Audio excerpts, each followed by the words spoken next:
almost universal agreement on this.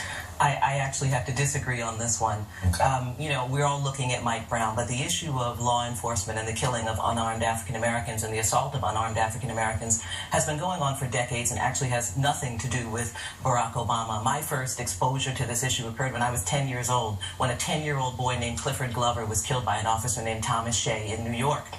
This is in the early 1970s. The difference now is that we have these photos. We have these cell phone pictures. This is something, an issue that civil rights organizations have been working on forever, and we haven't been listened to. People haven't believed us. Do you think social media, if we had it 30 years ago, would have expedited this conversation, expedited this, frankly, uncomfortable moment that we're having? Yeah, and it is an uncomfortable conversation. One of the reasons we don't make progress is because it's so uncomfortable we can't sit with the conversation. So every time we bring up this issue, for example, we start talking about violence in the black community, or what some people call black-on-black crime, which is a really important conversation to have. We should have a whole show about it. Yeah. But it doesn't have to do with the power of the state, of law enforcement, to follow you, to shoot you in public housing in a stairway, to kill a 12-year-old boy for carrying a toy gun, to kill a man in Walmart for carrying a toy gun, to kill people who are unarmed, to tase someone in front of their children. We're not just talking about Mike Brown. We're talking about the way in which law enforcement engages the African American community. And you know, we sit here with crime citizen